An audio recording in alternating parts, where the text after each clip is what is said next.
Let's try that again. Good morning, everybody. Today is January 22nd, 2026.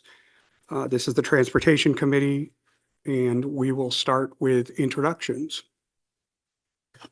Good morning, Senator. Good morning, everyone. I'm Jim White from District 30, and I represent the good people of Piscataquis County and two towns in Somerset.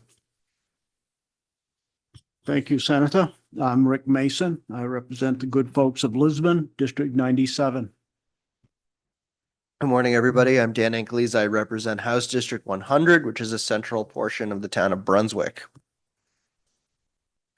Good morning. I'm Steve Bishop. I represent District 17, which is Bucksport, Penobscot, Orland, and Verona Island. Good morning, Karen Montel, House District 54, Farmingdale and Gardner. Morning, my name is Michael Ray and I represent good people of House District 40, which is Appleton, Islesboro, Liberty, Lincolnville, Morrow, Montville, and Searsmont. I'm Tim Nangle. I represent Senate District 26, which is Casco, Raymond, Wyndham, Fry Island, and parts of Westbrook. We're going to start out with a public hearing on LD 2137. Sponsored by me, an act to modify provisions of law governing parking enforcement on property accessible to the public.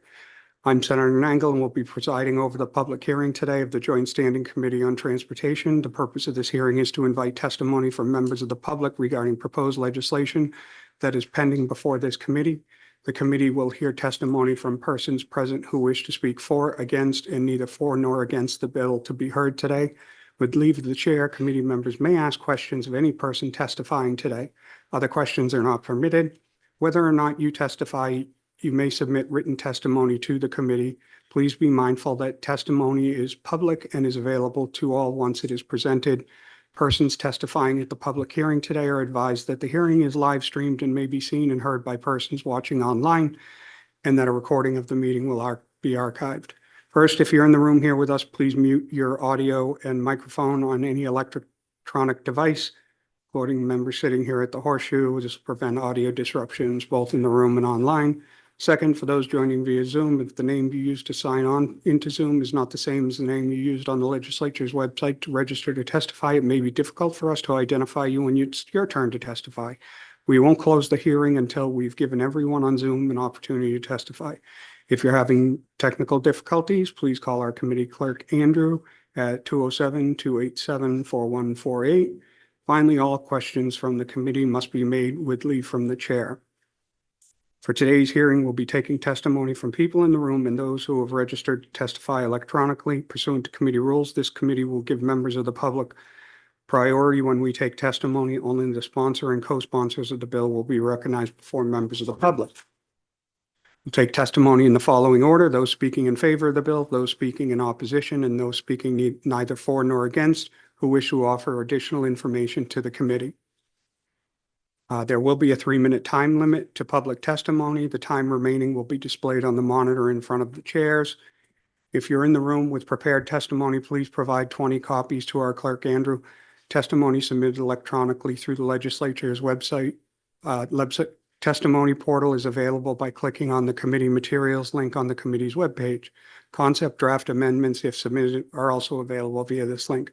When you're called upon, I'll ask you to state your name, place of residence, and organization you represent, if any. When you introduce yourself, please be sure to indicate how you would like members to refer to you and address you, if you wish, your title and pronouns. Before I open the hearing to testimony, I'll remind folks in the room to just mute your audio and microphone on all electronic devices. For those joining Zoom, please keep your microphone muted until it's your turn to speak. I will now present the bill. Order. Thank you. Sorry. With all due respect, since you're presenting a bill, would it be a good idea for Representative Ankleys to chair?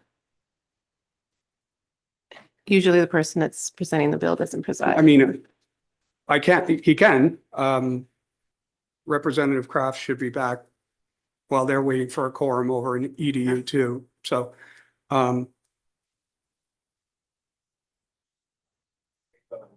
Okay.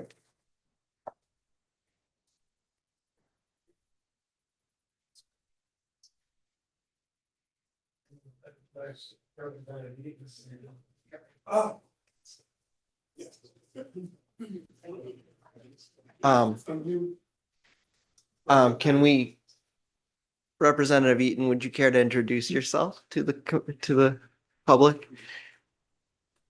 Sure. Hi, thank you very much. My name is Representative Holly Eaton. I proudly serve the members of House District 15, and I live in Deer Isle. And my children had a delay today, so it was easier for me to just hop on Zoom rather than try to be in two places at once. So I really appreciate this, and I thank you all for being here. Thank you, Representative Eaton. Senator Nangle, Thanks. please proceed. sir. To my distinguished friends on the Joint Standing Committee on Transportation, I'm Senator Tim Nangle. I have the honor of representing Senate District 26, which includes the communities Wyndham, Raymond, Casco, Fry Island, and parts of Westbrook. Thanks for the opportunity to present LD 2137, an act to modify provisions of law governing parking enforcement on property accessible to the public. Last year, the legislature passed LD 1794, which was heard by the Health Coverage Insurance and Financial Services Committee and enacted as Public Law 2025, Chapter 350. That law was designed to address concerns from private parking enforcement practices on lots accessible to the public, particularly situations where drivers were receiving delayed or unclear notices and facing fees without a meaningful opportunity to respond. The intent was consumer protection, and that intent remains. Since enacted, however, two unintended consequences have become clear.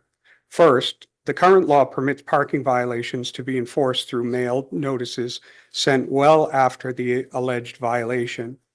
In practice, this can mean a driver receives a notice weeks later with no timely awareness that a violation occurred and no opportunity to immediately correct behavior. In some cases, these delayed notices may be missed altogether, leading to escalation into collections and credit reporting. The outcome undermines the transparency and fairness the law was meant to ensure. LD 2137 addresses this by requiring that the notice of parking violation be affixed to the vehicle at the time of the violation. This ensures prompt, clear notice to drivers so people are not unknowingly accumulating fines before they have an opportunity to correct their behavior. This approach also benefits parking operators. The purpose of the enforcement is not simply to issue fines, but to deter improper parking so that lots function as intended. When drivers are notified immediately, they can adjust their behavior in real time, reducing disputes, improving compliance, and supporting smoother parking operations and a better vehicle flow. This is essential to the efficient use of parking facilities and to the revenue model these operators rely on. Second, since the signage requirement adopted last year, requiring postings at every entrance and exit has created unintended financial burdens for municipalities that operate public parking lots. Some communities have been advised that they may need to spend tens of thousands of dollars to comply, and this was not the legislature's intent, and it effectively created an unfunded mandate on local governments. For that reason, I'm offering an amendment that you should have before you, which exempts municipal lots from the signage requirement established in last year's law while preserving the core consumer protections the legislature intended. The amendment assures that municipalities are not forced to incur unnecessary costs to meet the requirements designed privately for parking operations. The amendment will say that if the town has accepted the parking regulations in their ordinance or bylaws, they're exempt from the notice. Finally, I want to be clear about where many of these concerns originated. Over the past 2 years, my office has heard directly from my constituents and probably some of yours as a result of last year's legislation. Particularly students and families connected to the University of Southern Maine who may have experienced what they believe to be an unfair and opaque parking enforcement system. We know of students who were unaware that they were violating any rules to receive dozens of tickets in the mail weeks later, totaling hundreds or even thousands of dollars. These concerns were publicly documented in a 2024 Press Herald report following USM's decision to contract with parking recovery services, and they are consistent with what constituents have shared directly with my office. In the interim, I've attempted to obtain basic information from the university about parking enforcement requirements and contractual expectations. Those requests have gone unfulfilled. When a news organization later sought similar records, it was told that the cost to process a FOA request would be in the thousands of dollars, over $5,000 to run a search and email. The lack of transparency reinforces why clear, immediate on-vehicle notice matters, so that people know when a violation occurs, they can understand what went wrong and can change their behavior before the penalties quietly compound. In closing, 2137 does not undo the work of the last session. It corrects unintended consequences, protects municipalities from unnecessary costs, and strengthens fairness and transparency for the main drivers. Thank you for your time. I'm happy to answer any questions. Questions for Senator Nangle? Representative White. Thank you, Chair Ankleys. Do we have some anecdotal feedback about people getting multiple tickets before they were Yeah. notified the first time? Yep. So one of my constituents drove onto the campus, waited for her son to come down from the dorm and left to go to a doctor's appointment, and then returned to the campus, drove onto the campus, dropped her son off, and 3 weeks later, she received 2 parking violation notices for $70 each. She had to call to get them waived, and they were waived. But if there was a live person enforcing that parking regulation, she probably wouldn't have gotten that ticket. I heard from another constituent, from not my constituent, but somebody from Northern Maine who received a ticket. He's never been to University of Southern Maine. The number on his firefighter plate was the same as the number on the passenger car plate. So they sent the ticket to the person with the firefighter plate who's never been to the University of Southern Maine. And again, another had to call, had to explain, 15 minutes on hold, just things like that. And it's funny because I met with the town of Westbrook, city of Westbrook, about this. And they called because they were concerned about the signage requirements and the cost.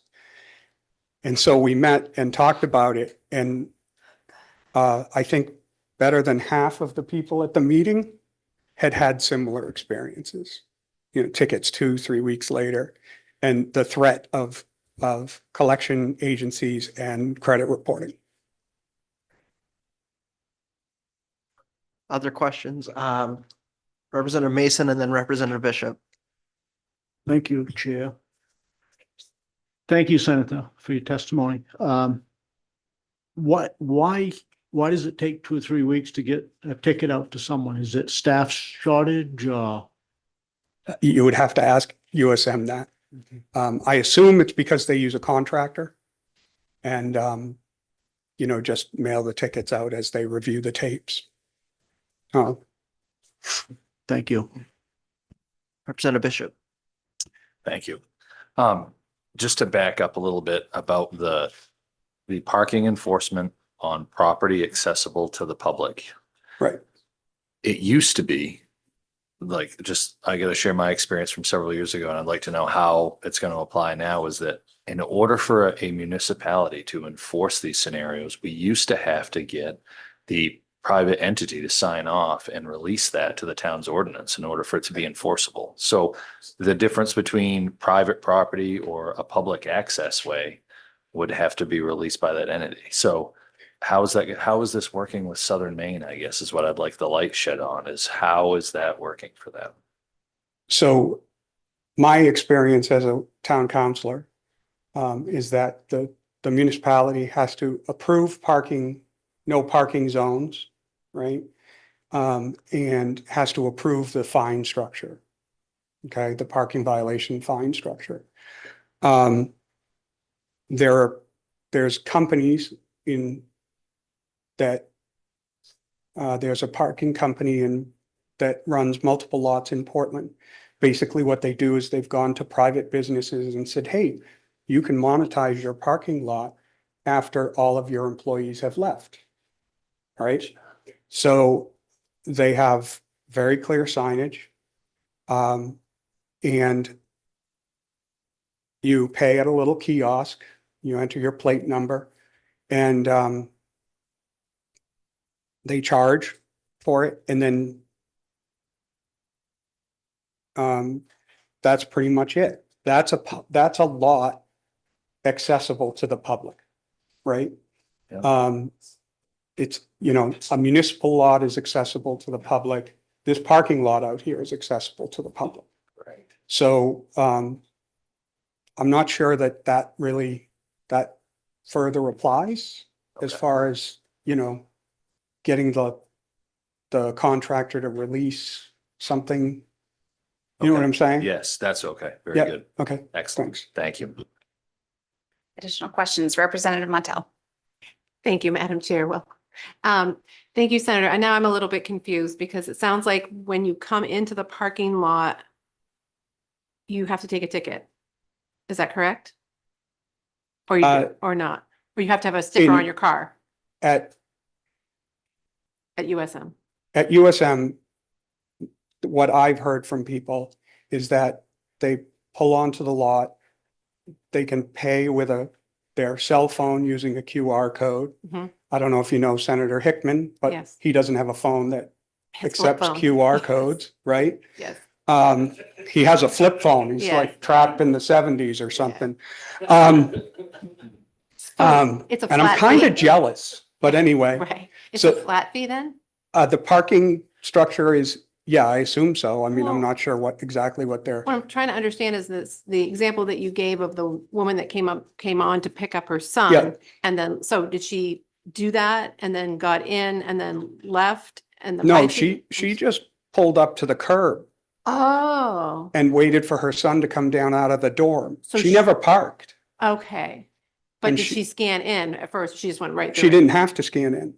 Okay, that's. There's no gates to get onto Oh, USM okay, property. Okay, So, she pulled in. I'm not saying that they can't enforce parking regulations. right. No, I Right? understand. But all I'm saying is put the notice on the car at the time of the offense. Right. So have someone patrolling it. Gotcha. All right, thank you. That clears it up. Any additional questions? Seeing none, thank you, Senator. Thanks. We will now open up the public hearing to testimony in support of LD 2137. Welcome. Thank you, Madam Chair. My testimony has already been handed to the committee clerk. Thank you. Senator Nangle, Representative Crafts, and distinguished members of the Transportation Committee. My name is Tanya Emery, and I am providing testimony in support of LD 2137. The Maine Municipal Association, MMA's elected 70-member Legislative Policy Committee, our LPC, establishes our positions on bills of municipal interest. For reference, MMA is a nonpartisan, nonprofit member service organization and aims to provide policy solutions that work for all residents of Maine. We would like to thank the sponsor for bringing this fixed bill forward to address issues with the previous legislation that imposed a tremendous burden on some municipalities. MMA's understanding of the bill and this proposed sponsor amendment is that it would keep the existing law intact, requiring conspicuous posting of fines for parking violations on property accessible to the public, but offer an exemption for municipalities that adopt an ordinance on this issue.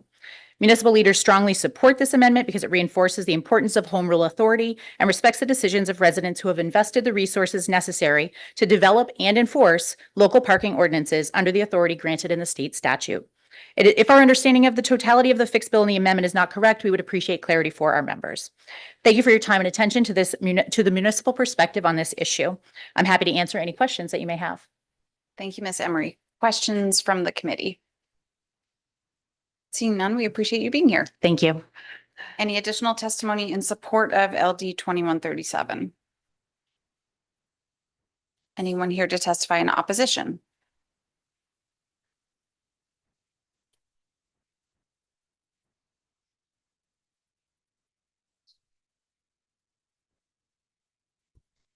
Welcome. Good morning, Representative Kraft and distinguished members of the committee. I am Sam Warren, and I lead government affairs for the University of Maine system, which of course includes the University of Southern Maine. I want you to know that our system strongly opposes Section 2 of this bill, which would restrict our use of modern parking technology, undermine public safety, campus access, and our ability to generate necessary revenue, and shift new costs to students and taxpayers. As you've heard from me before, our universities are burdened by 1.8 billion, that's billion with a B, in deferred maintenance, and deteriorating campus roadways and parking areas are desperately in need of investment. For example, at the University of Southern Maine, parking-related deferred maintenance exceeds $11 million. As a result, some of our universities charge for parking to promote access and to generate revenue to partially offset the costs of operating and maintaining related infrastructure. Enforcement is essential to effective parking operations, compliance with posted rules, and fairness. It ensures that individuals purchase the appropriate parking services, maintains traffic flow and turnover so parking is available to those who need it to access programming, and it protects accessible spaces for those with disabilities, as well as emergency responder access. The turnover piece is especially important at our campuses in Portland and Gorham, which are the subject of today's discussion, where demand for parking actually exceeds the 3,000 spaces available and maintained by the university. To address a growing need for parking and reduce congestion in area neighborhoods, USM constructed a 638 space parking garage on its Portland campus in 2023 at its own expense, and contracted through a competitive process with a third-party vendor to implement digital parking and enforcement.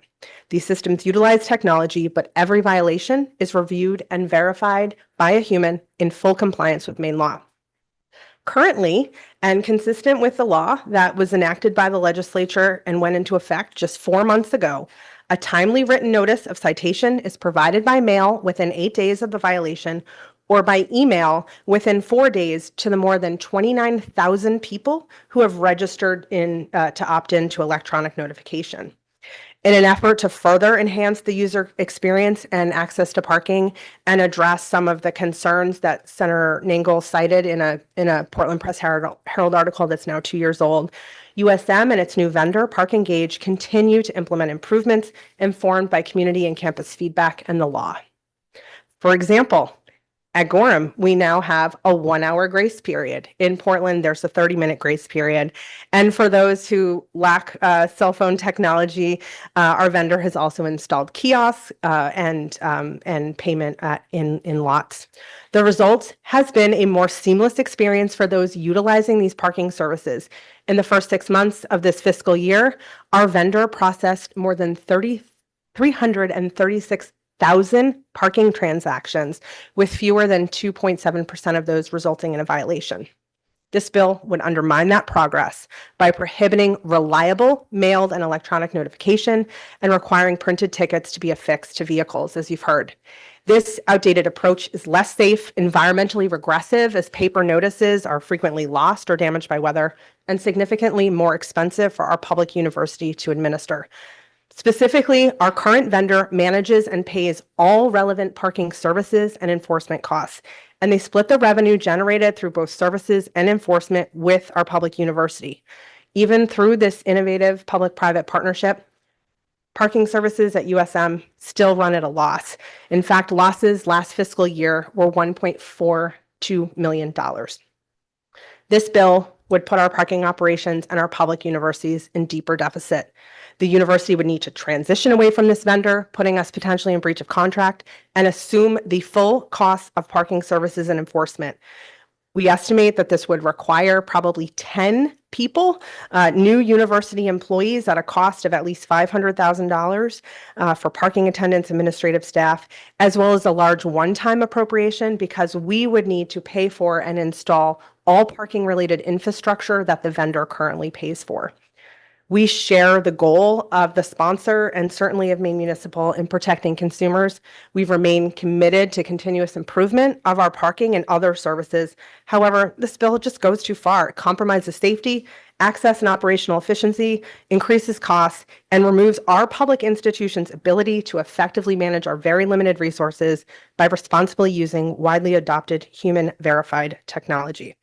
I would note, as the sponsor did, that your colleagues on HCIFS rejected a similar proposal to require written notices to be affixed to vehicles at the time of violation last May.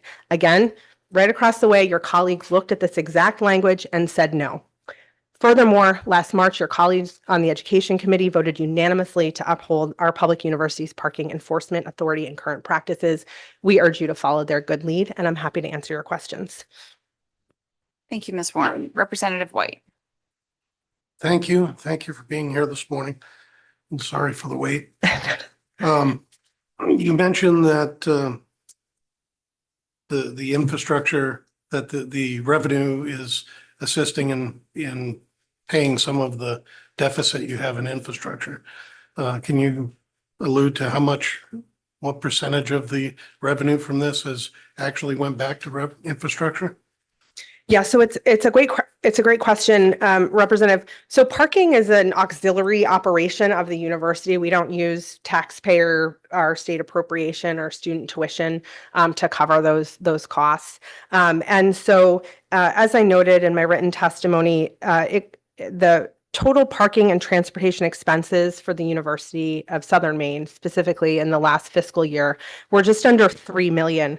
A big chunk of that cost is the debt service on that new garage we just built to address the need for parking and reduce congestion in the community.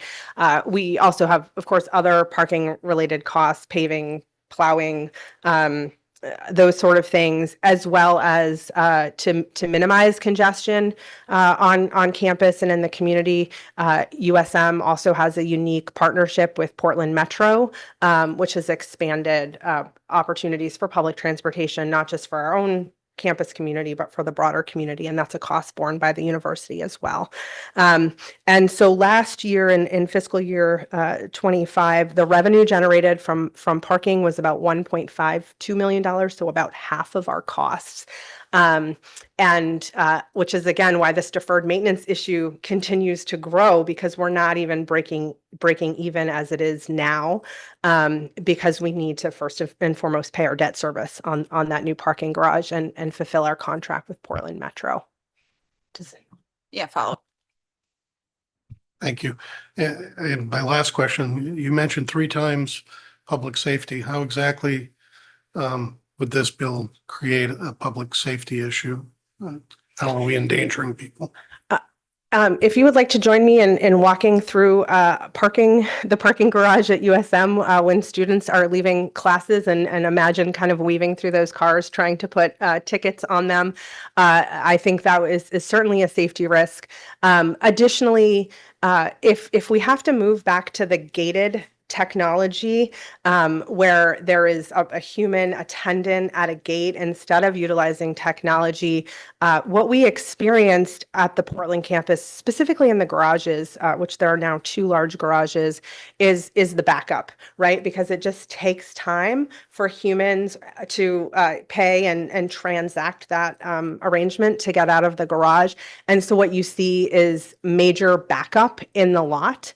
I was just telling someone in the audience, not at the University of Southern Maine, but in another parking garage with gated access, I was recently stuck in the garage for an hour waiting for traffic to clear. Again, not at the university, but that's a public safety risk if people need to get in and out of the garage.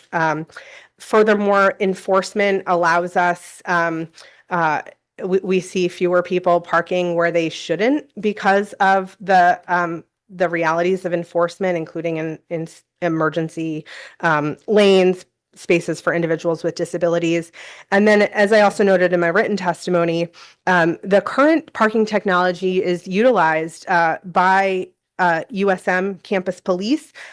They can access a permit holder's contact information in the event that there's a snow ban. In the past, the university would have no way of knowing whose car that was parked in the lot. Now they can actually look that right up in the system, and they can give them a call personally and say, if you don't move your car in the next 2 hours, it's getting towed. In the past, we would have just towed it. They are also, given the mental health challenges in our community, they are increasingly accessing contact information of car permit holders to conduct welfare checks. And so our campus police chief was concerned about having to move away from that system. Representative Angeles. Thank you, Madam Chair. Couple of quick questions for you. Thank you for being here. You mentioned some improvements in your testimony. When did those happen, and were they sort of in response to feedback, or were they just on schedule? It's a great question. So I would say we're committed to continuous improvement.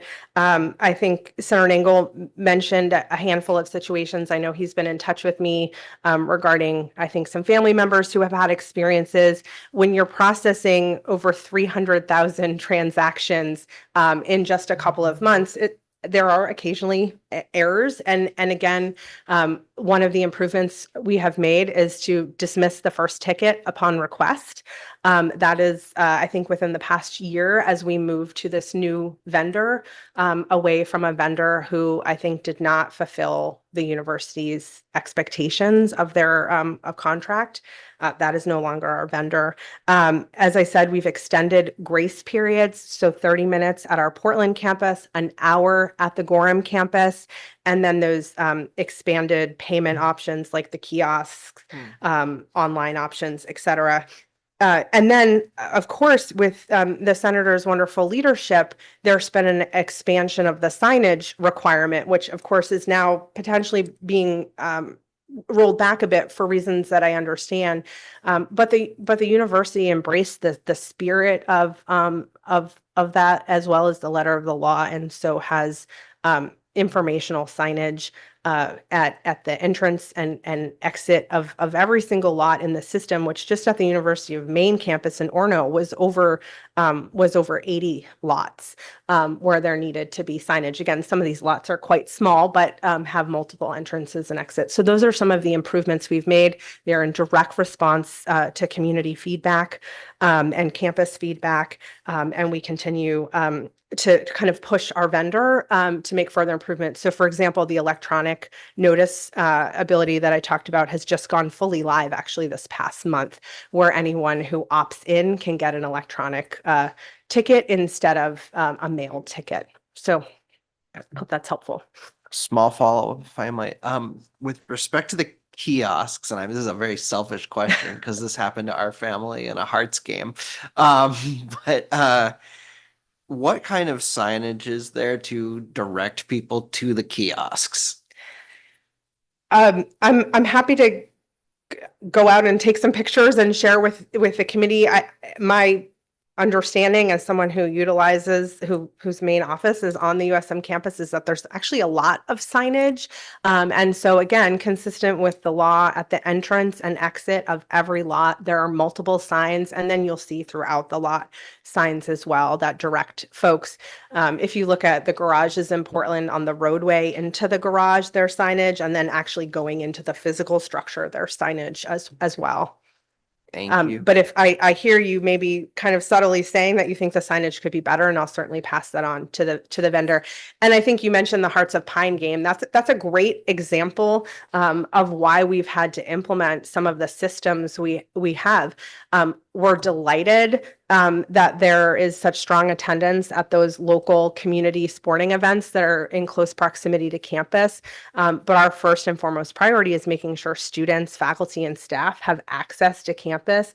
And so by requiring payment for parking, we're managing that so that those who need to access are not getting kind of blocked out by those who are parking from the public for a convenience. And then again, we're delighted to have those people on the weekends and things when campus is less utilized.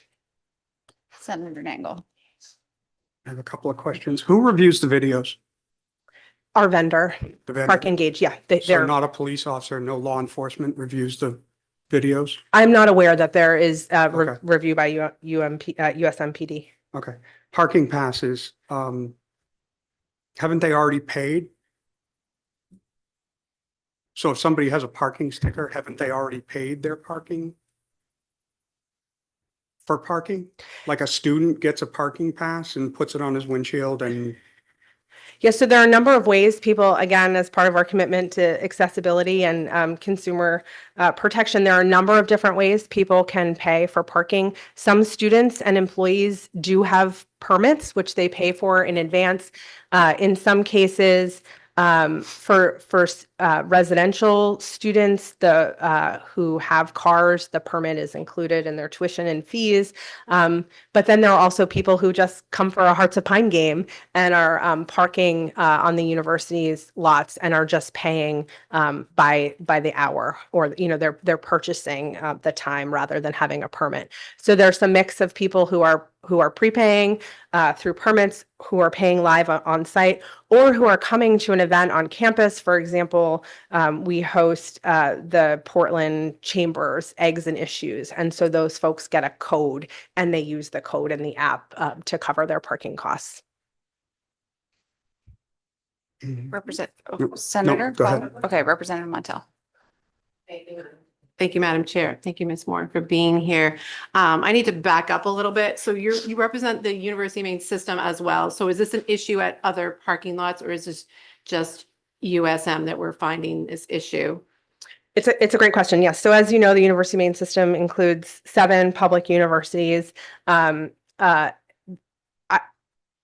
some of our campuses, unfortunately, or fortunately, depending on how you look at it, enrollment patterns have really shifted online. Like at my alma mater, UMF, I remember when I was a student, I was one of those people who had a number of parking tickets. Now there are fewer students at UMF, and so parking is not as hotly contested. And so you still need to pay for a student permit or a faculty permit.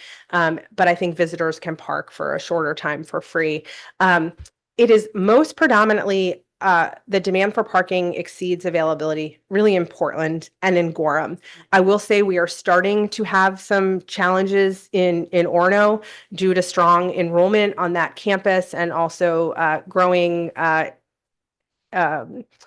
visitors to campus, in part because of the success of our athletic teams. And so we have started implementing some visitor parking for payment at the Orono campus in proximity to certain key areas where there's a lot of congestion. So not in kind of far-flung lots. If you've been to the Collins Center or the Advanced Structures and Composites Center on that end of the Orono campus, you would, well, no, these are huge lots, kind of far, they're on the edges of campus. We haven't implemented paid parking for visitors there, but in some of the more central lots, we have needed to. But currently, USM is the only one who uses this particular type of technology, which relies on written notices by mail or email as opposed to parking enforcement. But I can envision if this restrictive law doesn't pass, I can see potentially Orono needing to move in this direction. Because again, we're a public university system on the cutting edge of technology and operational efficiency. We're teaching our students how to develop and utilize technology to lead in our technology-driven economy. The idea that we also wouldn't incorporate technology in our operations to improve efficiency and the experience is just not consistent. We don't just teach, we also implement technology ourselves. And I could see us doing more of that, specifically in Orono, but now just at USM. Thank you. Follow up, please. Thank you. So it sounds like there's been a lot of infrastructure improvements, sounds like larger parking lot, a parking garage, and is predominantly on the USM campus, correct? Portland and Gorham, So yeah. you saw obviously more students bringing cars. Was there like some sort of like study, like would you bring a car if you had the option of a bus or rail or something like another form of transportation? Was that like a study and that said, oh, everybody wants to bring their car, so we have to create more infrastructure? Absolutely. Yeah. So the USM did a study a number of years ago that ultimately led to two things, two major things that I'll highlight. One is the new garage. So USM already had a garage on its Mhm. Portland campus. Mhm. It added another garage. This was a result of both what our study determined was needed based on traffic flow. And also, as you know, the Portland campus has really expanded. We've added, for example, the first ever residential housing on the Portland campus, which I would note is not just accessible to USM students, but also to University of Maine School of Law students and Southern Maine Community College students. And so both the change of the Portland campus, and we've just opened a new community arts center there as well. And there's other projects in the works. And so we built the garage, again, the 630 space garage. We also, I want to say 5 or 6 years ago, entered into a very innovative partnership with Greater Portland Metro.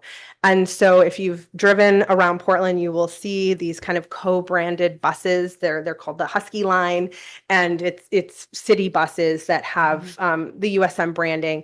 And USM pays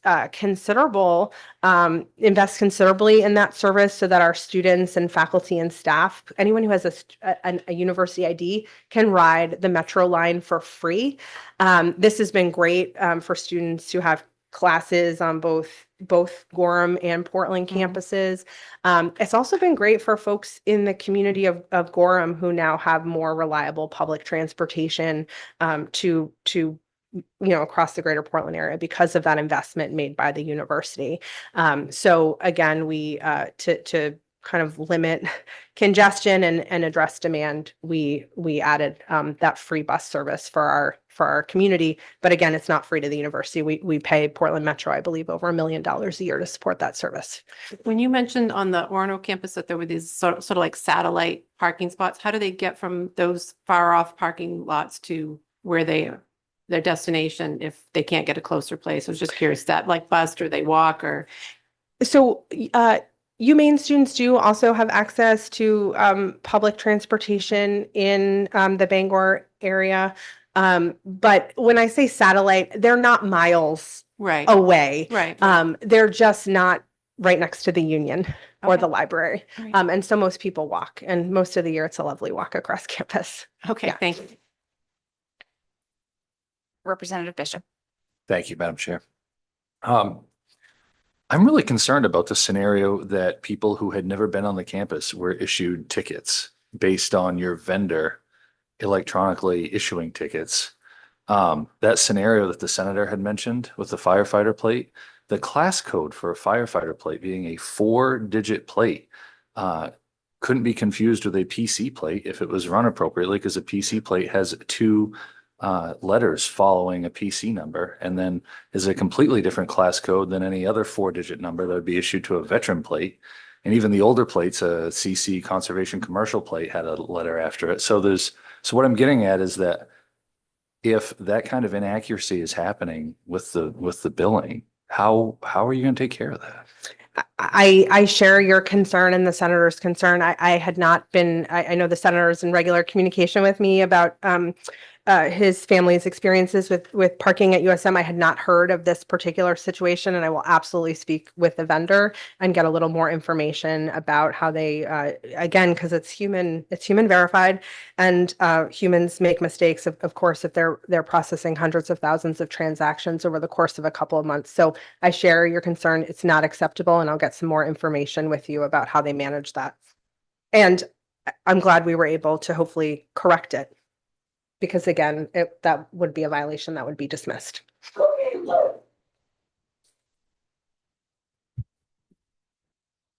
Thank you. Thank you.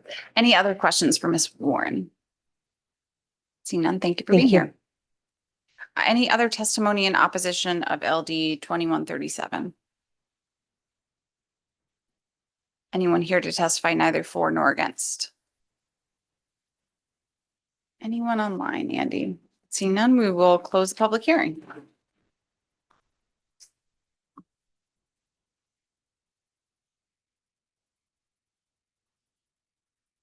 Does anyone have any questions for the analyst? Our super analyst, Melanie? In the work session, I'd like to get a little better clarity of how we're allowing a private organization to set fines or mail out fines to somebody without law enforcement being involved. Maybe I'm just not up to speed on the bill that passed last year, but a little more clarification of how this is lawful. I would agree. I think in the work session, it would be helpful to go over the bill passed in education because I'm not familiar with all the details. Actually, both bills, Oh, HCIFS HCIFS, also. and then also the testimony from those bills. Okay. Already, but I'll get the attribution. Okay, Thank you. thanks.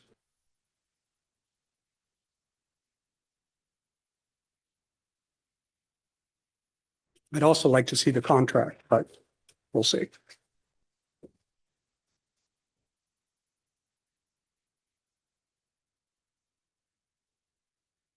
I apologize for arriving late this morning, but I will introduce myself. I'm Representative Lydia Crafts of House District 46 and House Chair.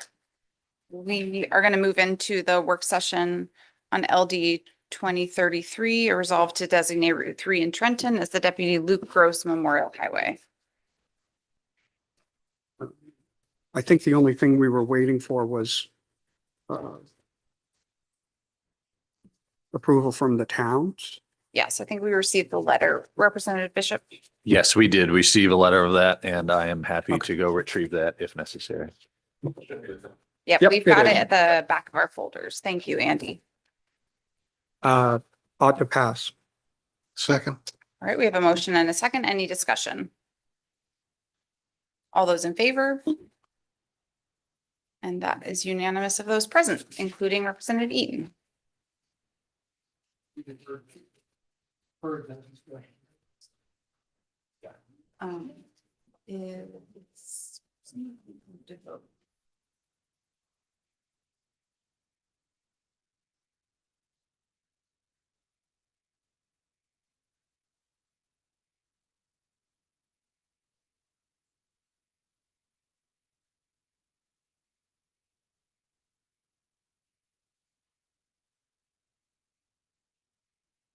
Okay, we're going to move into the next work session, LD 2053, an act to improve safety by allowing use of the variable messaging signs on public service vehicles. Ms. Furman. All right, I have a bill analysis for you and I will note there is also a sponsors amendment in there. That's different than the one from the public hearing. With that, yeah, it's in the folder. So I think, oh,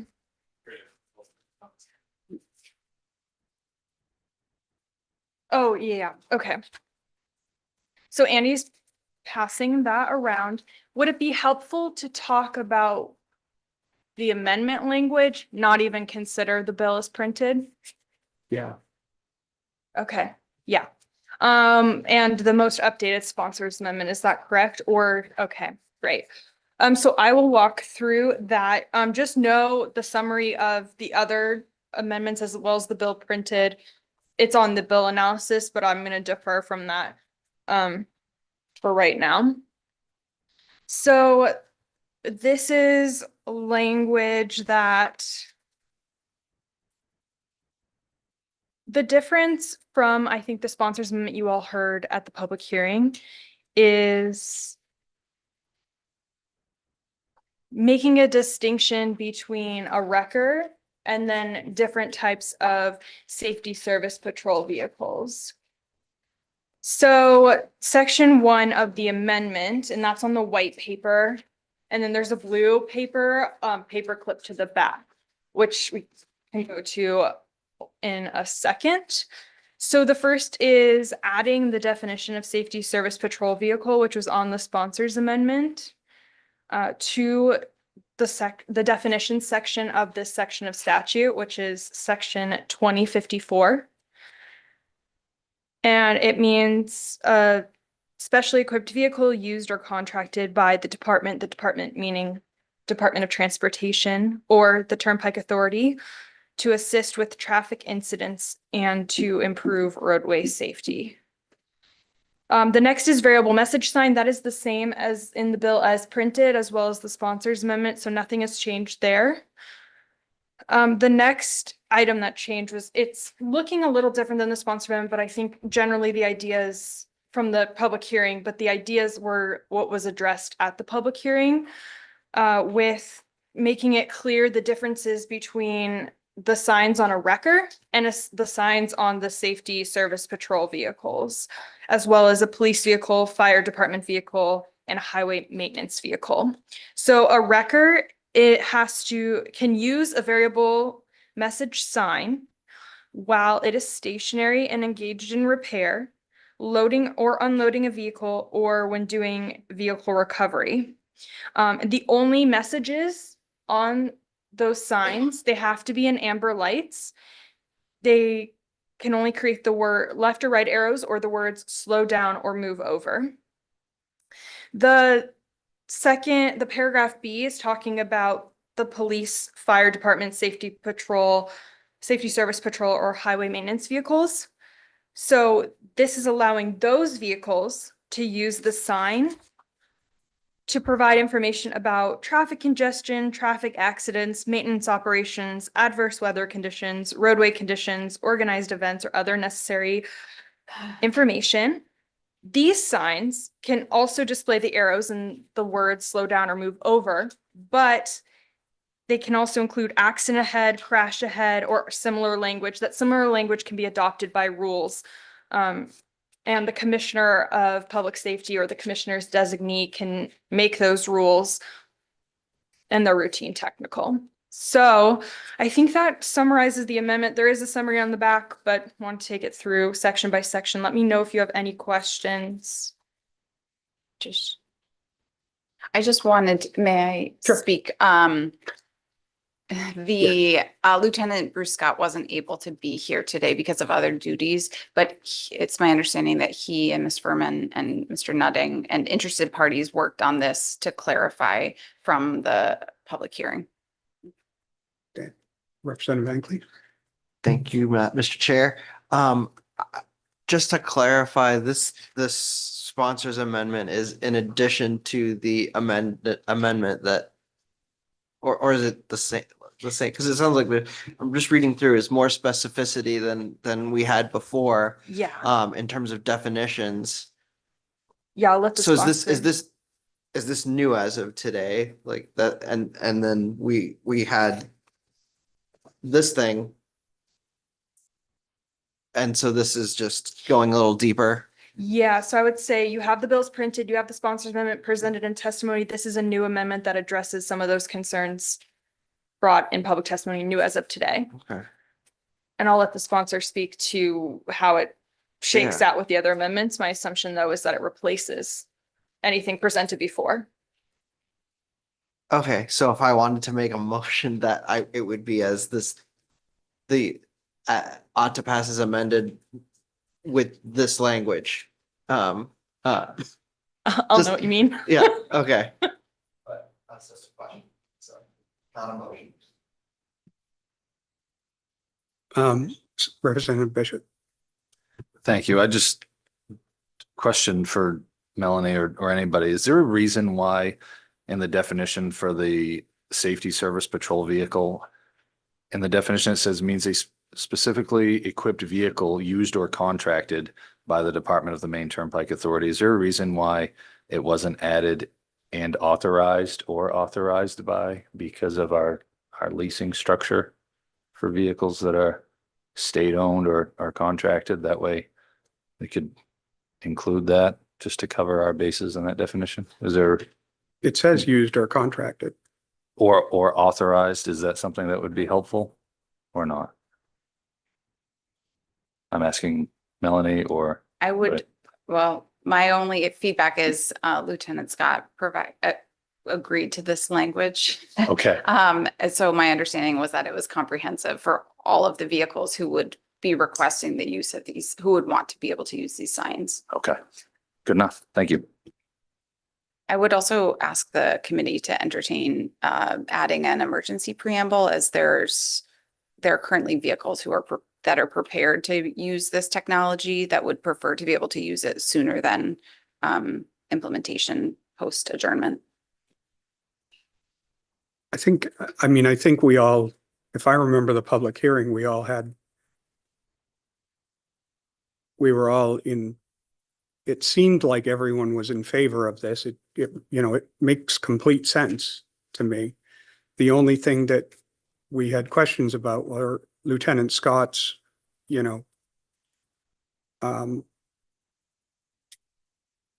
concerns about, using different colors, things like that. And I think this addresses that. I mean, to me, it makes perfect sense, right? Representative White. So I'll make a motion, ought to pass as amended with the preamble. So we have a motion and a second. So we're going to make the amendment. We're going to add an emergency preamble. Any other discussion? All those, oops, I have a couple questions for you. I can definitely work with Lieutenant Scott to ensure with Representative Bishop's question as well, if that works for you. Also, I wanted to note maybe potentially cleaning up the language a little bit in terms of the variable use message sign is in that definition. It provides when the sign can be used. But in paragraph A, the wrecker isn't using it for those purposes. So it kind of conflicts. So it's a little bit confusing saying a variable message sign is something that's used for this purpose. But a wrecker can only have the right or left arrow or the word slow down or move over. You don't have to change. It's just slightly confusing. So I think potentially amending the definition of variable use sign just to take out the to provide, because that's already in paragraph B. So you're still having that in the bill. It's just not in the definition. But that is completely up to you. is it easier to put? So what you're saying is we should put variable message signs in the definitions? Well, variable message signs is in the definition. It's just saying that it provides information about traffic congestion, accidents, maintenance, or other necessary roadway conditions. And I think it can be read, of course, with the or that can include slow down or move. It's just slightly confusing that the definition says that, but it's very, to me, it's the record can't have all of those messages. The record can only have the 4 things, the 2 arrows and slow down or move. But I think the intention was that the necessary roadway safety information is the thing that is specific to wreckers, that they're not going to be announcing weather conditions, right. But to make sure that wreckers fall under that, who can use the message sign, I think the or was intended to pull them in for the necessary roadway safety. So my understanding is that it's all good. definition was Yeah, sufficient. I just wanted to make sure that was just as clear as possible and that it achieves its purpose. That was my only question for you all. You're the sponsor. What do you think? Okay. So we're going to vote. All in favor of the motion ought to pass as amended? Opposed? None. Unanimous of those present. That was easy. And just to be clear, is it good, is there anyone else besides Lieutenant Scott you want me to reach out to confirm the language? I don't think there's very much changes, but I it's think just we're the all set. emergency. Okay, Yeah. great. Let's not make more work for it. Work. Okay, So we're gonna take a break, come back at 1. we are. Yeah, for the workbacks. Oh, okay. Yeah. So we're going to take a break. We have an appointment at 1. We're going to get some report backs. The Secretary of State to develop recommendations for a multi-year registration system for national car rental companies, and DOT to report progress made toward implementing the recommendations based on the 2025 Public Transit Advisory Council. So, okay, we'll see everybody back at 1. Thanks.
Good afternoon, everyone.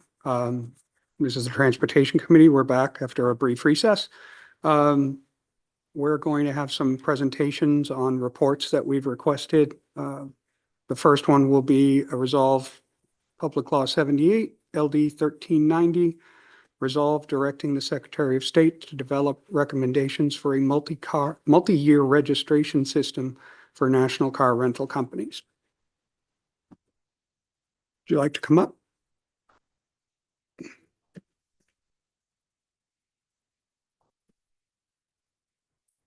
Good afternoon, Senator Nangle, Representative Crafts, distinguished members of the Transportation Committee. My name is Shenna Bellows. I am the Secretary of State and delighted to present to you this report pursuant to the requirements of Public Law 25, Chapter 78, that directed us to develop recommendations for a multi-year registration system for national car rental companies. I first want to acknowledge those people that were involved in this working group. This letter is signed by Deputy Curtis and Lieutenant Bruce Scott. Unfortunately, due to scheduling conflicts, neither of them could be here today. So I will do my best to answer questions. We also have Deputy Secretary Emily Cook, who is here. She did serve on this working group with Lieutenant Scott and Deputy Curtis. Why don't we So, have Ms. Cook come up as well? sure.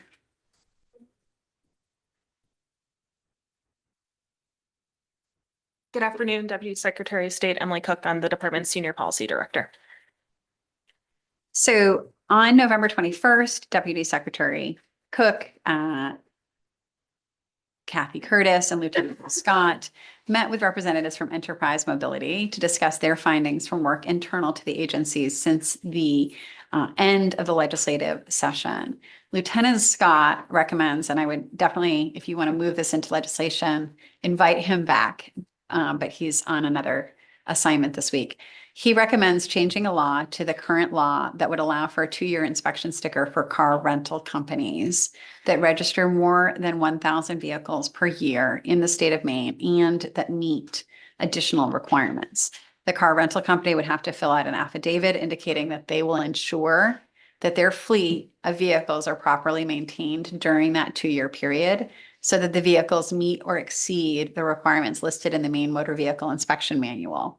And this could be done adding specific language that is here and in proposed, and it's a biennial inspection allowed language. So it is the hope of the working group that such a statutory change would bring the efficiency that the rental car industry was looking for and meet their concerns about what the challenges are to bring those cars into the state to a specific location for their renewals, because it's the physical in-person presentation of the vehicle that can be so challenging in the rental car industry. We also noted that, we're really proud at the Bureau of Motor Vehicles of the online annual renewal registration requirement.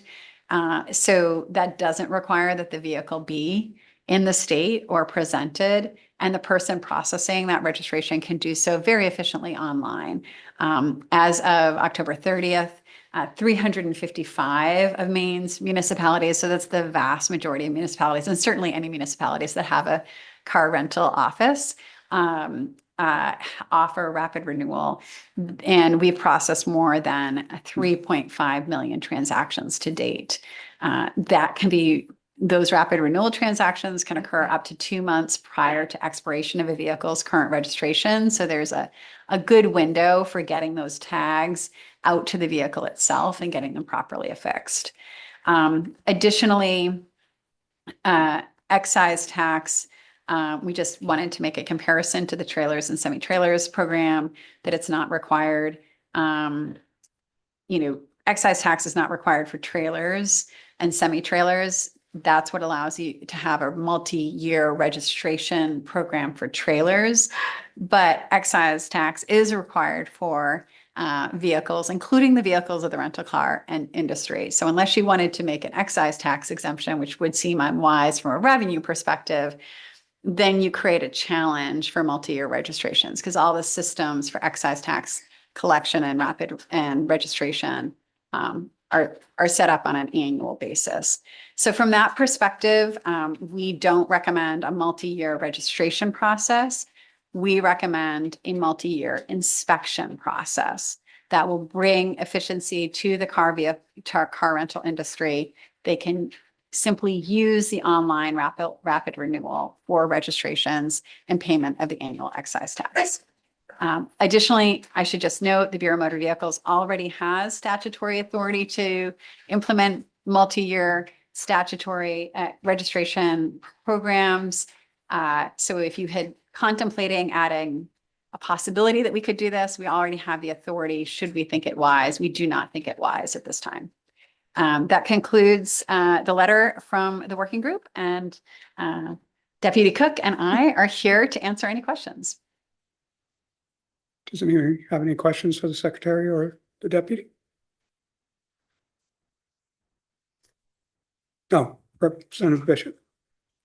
Just to clarify, it sounded like by participating in this inspection scenario, it would kind of solidify our ability to keep these rental car companies registering in Maine. Did I catch that correctly? Yes, that's the common sense goal. Okay.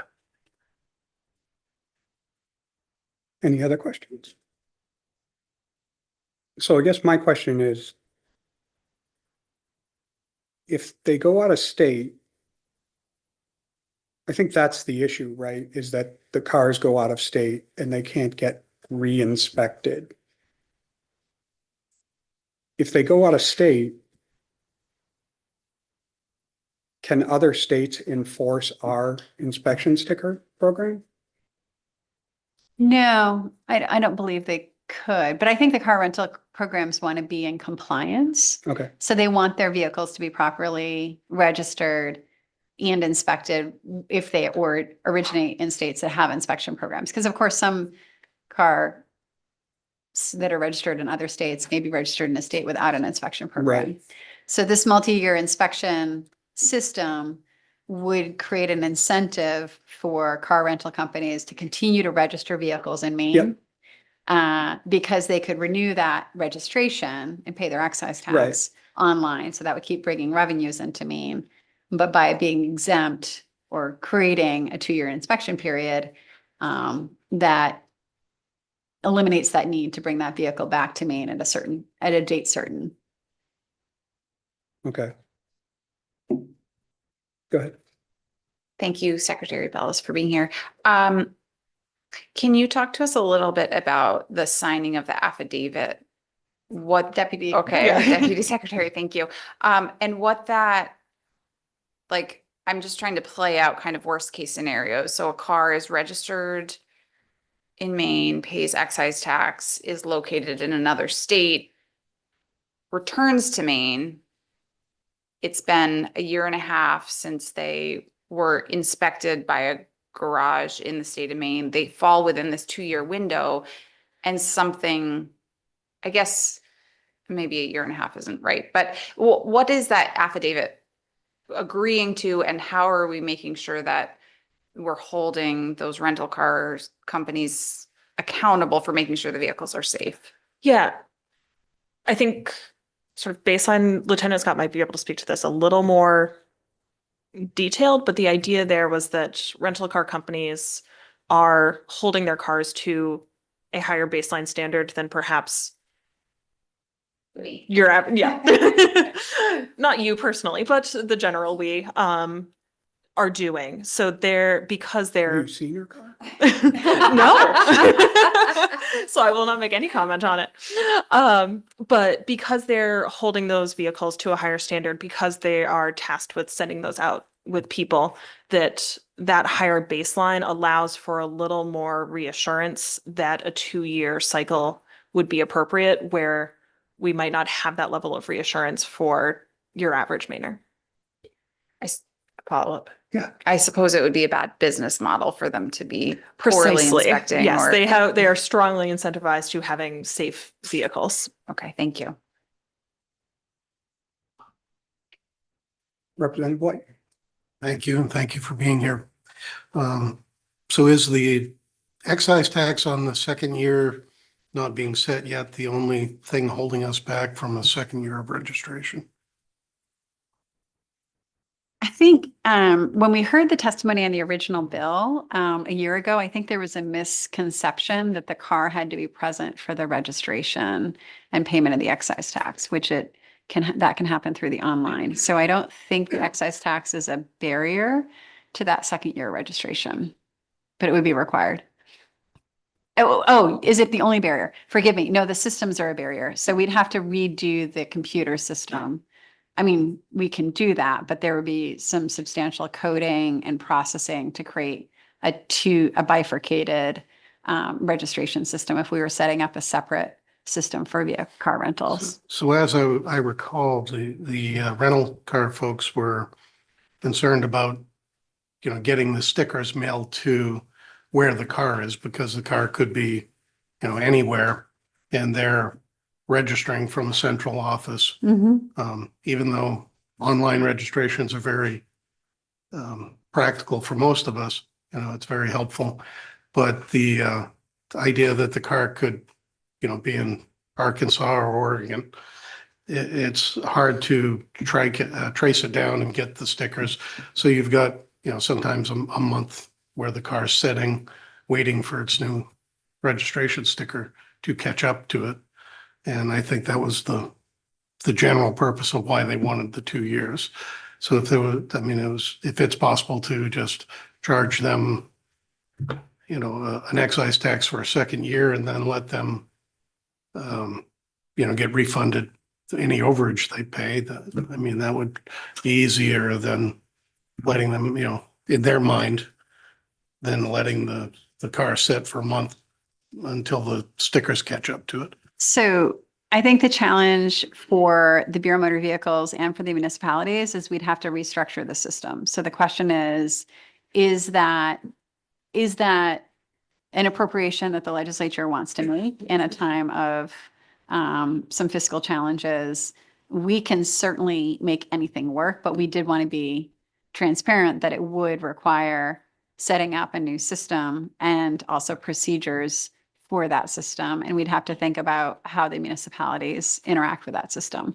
So it would be a significant amount of investment of time and resources. It certainly could be done if we wanted to address that efficiency. It would, again, because the registrations can happen up to 2 months ahead of time, if the central office can do some planning, those stickers can be mailed directly to where they choose. So. Thank you.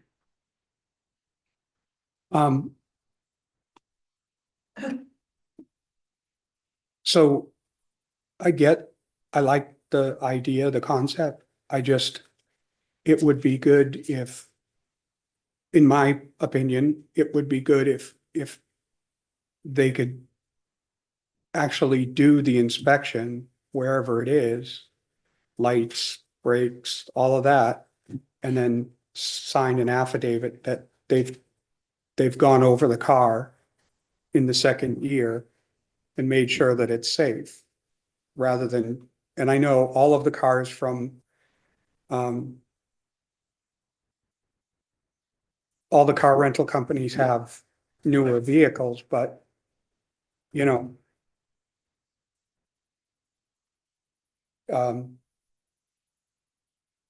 people don't drive rentals the same way they drive their own car. You know what I mean? So that's one of my things, but I suppose they go through an inspection process every time they return. I imagine that somebody checks all the lights and stuff like that, but. So would it be appropriate on that affidavit to state that the inspection records would be available if, upon request or Yeah. something? If we're going to put a sticker on a car for 2 years, I'd like to know that at least somebody's looking at it for the second year, and then they can just sign an affidavit. We could even make it multi-vehicle, where they said they inspected these 10 cars and they all meet Maine standards. The way the wording in the proposal is worded, the rental company would complete one affidavit for their entire fleet. They would Okay. just be guaranteeing that their entire fleet met the safety standards for the duration. Again, I think if you wanted to move forward with this and have a hearing or a work session, I think working with Lieutenant Scott on the details, the way it was proposed by the working group, it's just a single affidavit per company Okay. for their fleet. You certainly could pursue multiple affidavits. I just would defer to Lieutenant Scott in terms of the tracking and processing of That's those. the Yeah, downside to that, a lot of paper. yeah. And what state police might want access to in terms of internal records in the event of an accident, but also what the rental companies would be comfortable providing. Yeah, I mean, the current inspection station sticker system is all on paper anyway. That's true. I don't think it would be that much more of a That's true. reach, you know what I mean? Yeah. Okay, thanks. Any other questions? Any other questions? Representative Bishop? Thank you. I just had a comment when we discussed this before. An element that the state police had brought up was that it wasn't always necessarily about the age of the vehicle, but it was also about miles traveled. That was another element that was discussed, and would have to defer to Lieutenant Scott for that. But I just wanted to bring that up as part of that. Tires, All right. brakes. So just for process, thank you for providing this report back to us. The committee has the ability to put forward a bill with this recommendation. And then, of course, we would hold a public hearing and invite folks to, come, and we could work through all of those details. So thank you very much for. You're welcome. Thanks. Have a great day. Do any of the representatives of the car rental companies want to come up and speak to this? Could have Jason. Come on up. Yeah, is there a way to populate? Well, I just sent you the link for it Oh, gosh, via okay. email, if you wanted to. Yes. Were you part of the working group? Yeah, well, I participated at Jason Ellis and Sean Tully from Enterprise were Oh, okay, part of it, but I sat in on the calls with Okay. Emily yeah. and Lieutenant Scott. So Yep. Just real quick, Dan? at what point would this committee make the decision as to whether or not to report out a committee bill? Melanie. Okay. We would probably need language. Well, is there language here already? I think there was for us? language in the Okay, proposal. in the yeah, report. that we worked on with Lieutenant Scott and with the Secretary of State's office.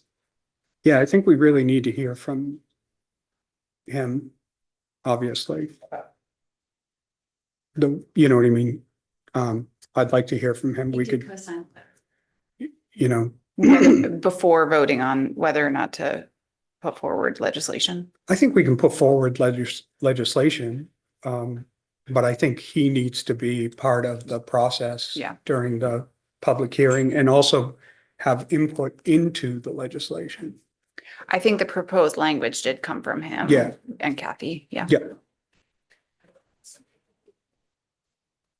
And I can, whether maybe now's the time or at a public hearing is fine. I think Jason could give you chapter and verse as to the process by which all of those cars that come back on a just not only on I think on a quarterly basis, but just when they change over from customer to customer, the 13 or 15 point inspection that they do in their quick turnarounds, stations, which are near, which you see near airports. I mean, everyone's Yeah. always been in them.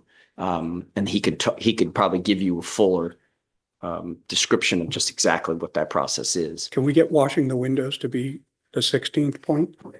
We could work on that. Joking. If you want to bring him in now to do that, okay, or I we could think wait it's till a fine. public hearing. Yeah, I would just ask overall in your experience participating, does the report that came out match what your client was looking Yes, for in the absolutely. process? Yeah, No and we issues. also worked with the national agency that does work with Avis and Hertz and some of the other smaller local rental agencies in Maine, and they were supportive of this. Great, thank Well, you. they've got to have 1,000 vehicles. Yes, Okay, the smaller agencies? The then? smaller agencies probably not, or Okay. I think there are a couple in the county that probably wouldn't meet that, Mhm. but AFTA represents all of those carnival Right. groups, not just the big guys. Okay. Okay, thanks. So what's the will of the committee?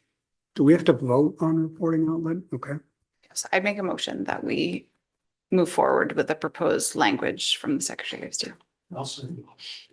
we have a motion and a second. Any discussion on the motion?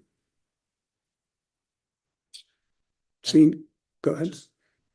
And then just for the record, this is all knowing that we will have a full public hearing on this where all the members will be present and we can all provide feedback and everything. And Yeah, okay, I'm for it then.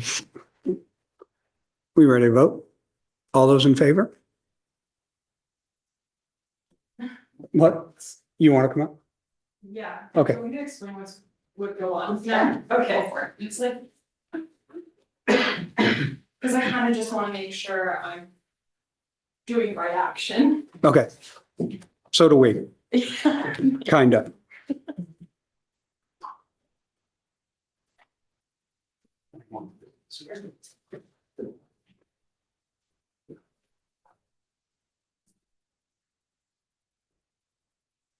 Okay. Just handing out a sheet on committee bills. So if you're not familiar with committee bills, this sheet you were given at orientation just goes over the process. Since we're moving into that. Just so you know, there's 3 ways a committee bill can happen. We're in the second bullet for law. So the law authorized the committee to report out a bill. That is what is giving, that's how this procedural vote could happen. For you all to do that. So you have 2 choices when you report out a committee bill. You can ask for the bill to come back here or just send it straight to the floor. That's kind of what I wanted to touch base with you. My assumption is you want it referred back here. But I also just wanted to make it clear that you can send it right to the floor. So the back has a sample of some language. The language about like the committee has not taken a position. I can put that language if it's really important to any of you, but it doesn't need to be because then it stays in the bill, like regardless of what you do, but. Well, we would take a position if we voted ought to pass or ought not to pass. Right, it's saying this bill is just starting the process for you to get a committee bill. So this is actually not a vote on the bill. This is a vote to have that committee bill. And so the bill will be like, this bill or it needs to go back to committee to be worked and have the public hearing, have the work session. That's what the committee bill says. So if you have the language like the committee has not taken a stance, that would stay on the bill, even though what's going to end up happening is the language of the actual committee bill will be different. It won't be that general language. Does that kind of make sense? Sure. That makes sense to everybody? Basically, I just want to like ask if anyone has a strong preference of putting that in the summary, just to make a statement. Representative Ankley? Yeah, not to be the annoying one, but we just did this in my other committee and we kept that language in there. And I feel like it's a good idea because when people read it, they need to know that like, that's why, like if people outside this building ever read something like that, they need to know why and what the process is. And I think it's good for transparency to do it that way. So that's my own personal preference. Representative White? I really don't see the need to send it back to have it referred to the committee. I mean, this is obviously a bill that would be handled in this committee. And we obviously see there's a need to address it, whether or not we vote it out, ought to pass or ought not to pass. We feel there's a need to address it. We'll codify that in this vote. And I don't see the need to send it back for referencing. Well, we have to, if we have a bill, We can work it and then send it straight to the floor. We don't currently have a bill, so we have to create an entity to put this language into. So right now, my understanding is the vote we're taking is, do we want to create an entity with an LD to put this language in from the report into? Because the bill that Representative Perry put forward was just to provide a report to us. So now we just basically need the structure. Okay. Yeah, I like thinking of Pardon it the kind of pun. like a, yeah, kind of like a concept draft. You know, like when a concept draft is in, there's no language to it and it gives the opportunity for an amendment to go to it. It's kind of a similar process with like, this bill will actually have no substance other than report it back to transportation to allow you all to have the public hearing, to allow you to have work session based on the public hearing. Okay. Everybody good with that? You want to vote? Yes. All those in favor? It's unanimous of those present. Great,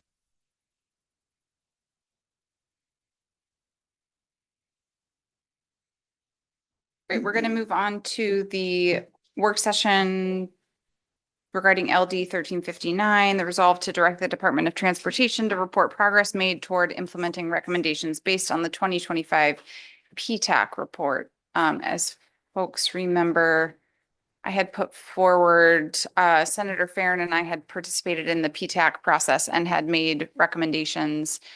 The department shared last year that they were already working on implementing some of those very recommendations. And so we asked for them to come back and update us so we know where they're at. So welcome, Ryan and Will, if you'd like to both introduce yourselves. Yep, thank you. Chair Nangle, Chair Crafts, and distinguished members of the committee. My name is William Gale. I'm the Assistant Director in the Bureau of Planning at the Maine Department of Transportation. And I've got Ryan here with me. And Ryan Neal, Transit Manager at the Maine Department of Transportation. Thank you. So as Chair Crafts mentioned, we're here to present Maine DOT's status update as required by LD 1359, which required we come back to this committee to provide an update and actions taken towards implementing the recommendations of the Public Transit Advisory Council's February 2025 report. So I hope we're able to demonstrate through the handout and in this discussion that Maine DOT has made significant progress into implementing a lot of the recommendations. We've also have implemented several of them, and we can go over which ones in the report. So the council's report is roughly divided into 4 themes: funding, decision-making, coordination, and then what we've kind of put together as other recommendations. So you'll see in the handouts that we provided, in addition to the report, we tried to consolidate some of the recommendations in our status so that hopefully it'll be a little easier to follow along. So I'll provide some high-level status updates and then obviously open it for questions if you have any. So the second slide in the handouts, this recommendation, there are several recommendations related to increasing state funding for public transit. The exact recommendations are included in the bullet points, but I just wanted to give a quick kind of lay of the land over the last several years on where we were and where we're at. So in FY23 for our bus providers, the state provided about $2 million in state funding to match FTA's federal formula funds. This included about $1.2 million in operating support and $750,000 for capital purchases for our providers. Over the next several years, the state of Maine DOT provided additional funding for both operations and capital support, kind of highlighting or peaking in FY25, where we included $3 million additional in operating support, and then $2 million in what we call kind of innovative projects, which can include capital and then also just kind of operational pilot programs that our providers come to us almost as like a discretionary grant program We evaluate them based on the goals in our main transit plan, and make awards that way. So over the last so in 2025 compared to 2023, we've almost increased the operational support by about 400% on the operations side. So from that 1.2 million to about 4 million. Additionally, in 25, we also provided about $1 million in match assistance for our providers to go after federal discretionary grants, things like low and no emissions buses, bus and bus facility grants. And then lastly, in 2025, again, that's kind of the high water mark last year, we instituted the Lewiston Auburn to Portland transit service, further expanding public transit in the state. That was about $1.4 million each year in 25 and then again in 26. So the point being that over these last several years, we've tried to increase state operational support and then also capital support in trying to reach this recommended amount of 8.9 million annually that was put in the council report. If you strip away in 25 the grant funding and the LAP, we're about $8.4 million. PTAC, the council had requested or recommended 8.9, so we're about $500,000 away from that recommended amount. Also important to note that we anticipate the operating and capital assistance, that $5 million to continue in future work plans. So this isn't just like a spike in funding in 1 year, but we anticipate that to continue. The council recommended continuing to provide the $2 million for innovative transit projects, which we have done and will continue to do. And also one of the recommendations was reducing the local match for transit operators to leverage federal funding. In those numbers that I described, we've been trying to assist in that. So again, on the discretionary grants, when operators come to us for federal funding, we try to partner with them to reduce their local share in those capital projects that they're submitting for. Additionally, we have updated our cost share policy in December of 24. That included transit operations. So FTA, depending on the program, has different match amounts that are required from the locals. And so we've been trying to work to leverage that federal funding, but also keeping in mind that obviously it's difficult for operators to raise revenue. So we're trying to keep that in mind as we develop our cost share policies. Can I ask a question? Yes, I know that was a lot there. Well, and I was out for a minute, but Yep. I'm looking at page 2 of the power. Yep. You know, it says reduce the local match for transit operators to leverage federal dollars. Does that mean that we're giving less money to transit operators? The recommendation was to reduce the local operators' share. So Oh, okay. the state would be stepping in to replace those local funding is the recommendation. So kind of, I guess, the opposite of. Yeah. Yeah. Okay, great. And it sounded like you're working project by project on trying to reduce that. Could you just give us, like, I don't know the process of how you address trying to reduce. I mean, that would then take supplemental department dollars. Is that what you're suggesting, that the local transit doesn't have to come up with the matching funds themselves, but rather the department would sort of backfill those? That was the council recommendation, correct? I think what we're trying to do is we recognize the challenge that local providers have in raising their revenue at the local level. And so what we try to do is project by project or formula by formula, try to maximize state dollars with the local funds. So For example, I think what's included in the report, we use the example, FTA has a formula program called 5339, which is to buy capital buses and bus facilities.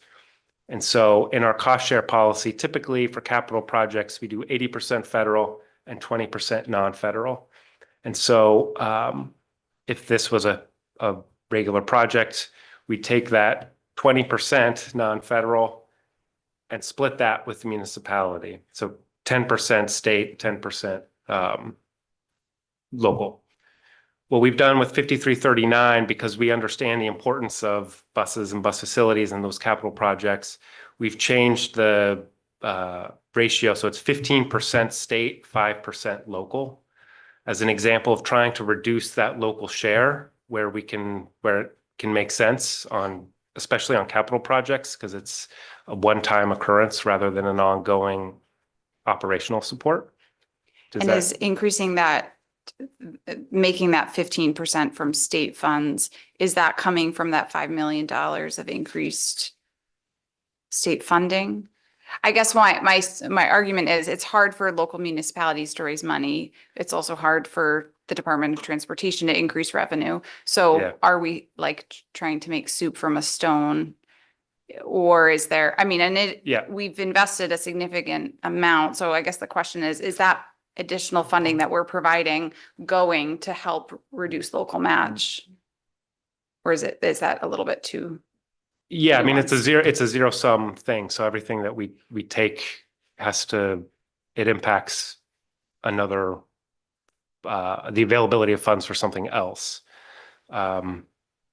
So one approach is to partner with our municipalities, providers, to help them leverage and think about other alternative revenue sources. So for example, Metro has been a really great example of partnering with USM or other entities to pay for funding for that route, for that service. So the more we can get diversified revenue sources, we can hold on to our state funds, the locals will have their funding, and then the beneficiaries of that service also have skin in the game there too. I hope that Perfect. answers your Thank you. question. Yeah.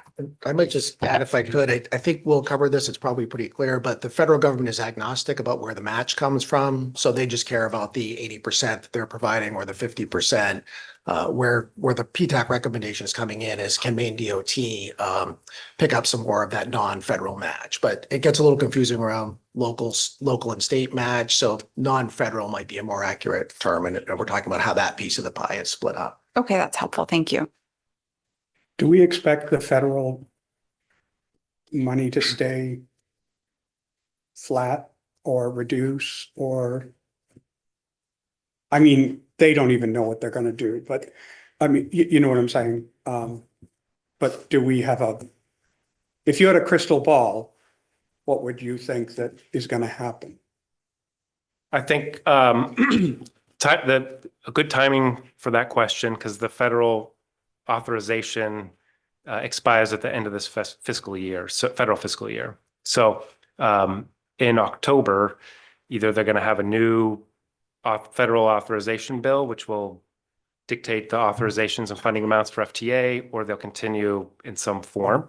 So this year's money, federal government money is already there. Yep. Okay. Yep. It's just in the future where starting exactly in the next federal fiscal year, there's a lot of uncertainty related to that. Still on page 2, continue to provide 2 million annually for innovative transit projects. Do you have some examples of that? Yes, this is our second year of doing that. We can provide a full list of projects, but I think generally there are a couple of themes. One is technological awards. So helping our smaller providers get the technology they need to allow for things like real-time bus tracking, helping some back-end administrative things.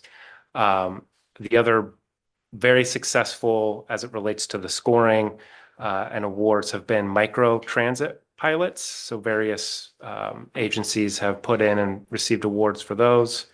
But it ranges, one in bike racks for buses, hybrid buses. Okay. So Those are, Yeah, that's the generally type of that's- thing. Like, are we funding flying cars now? No, You know what I no. mean? Like, Not yet. because that's innovative, right? Yeah. But okay, that makes sense. Would there be money in there for protective barriers for the bus drivers? That could be an eligible use of the funds. Nobody has submitted a application for that yet. Huh, well, maybe somebody will.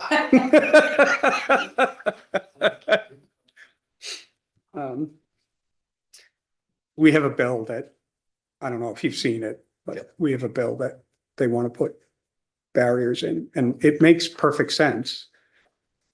Just, Sure. you know, it's a lot of money and we're not exactly flush with it. Yep. So we can use federal funding. That would be good.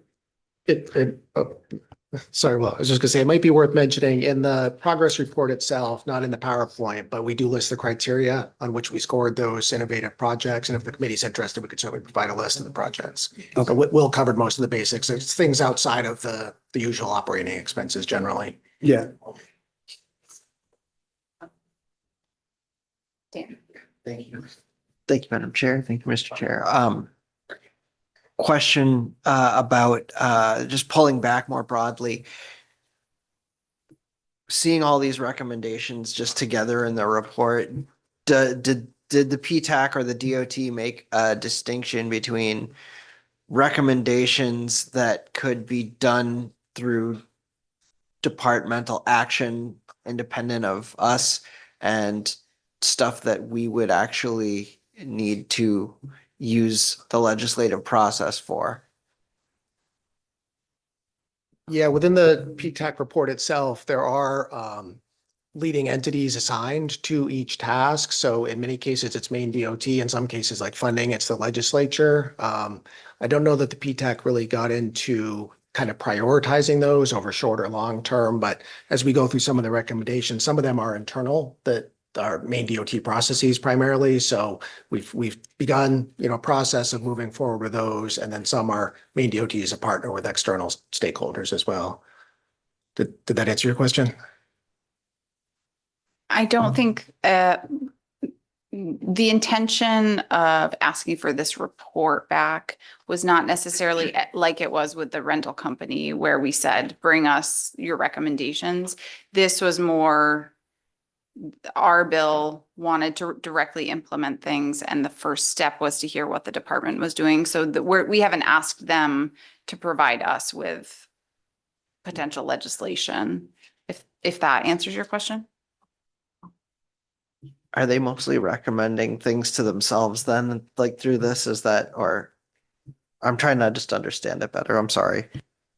PTAC, of which they participate in, has these recommendations already. So I think, I don't want to speak for the department, but when the bill came up last year, the department was saying, hey, we're already working on these recommendations. And there were stakeholders saying, we don't agree with how fast you're doing it. We don't know what you're working on and what you're not working on. We don't think you're putting enough dollars into what you're doing.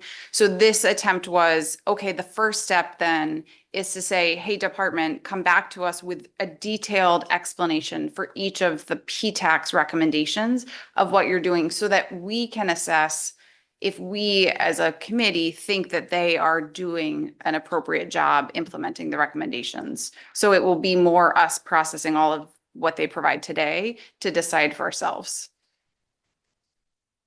Did this come with a report out authority or not? Just, okay. Thanks, sorry. Have you gone through the recommendations yet? Just one.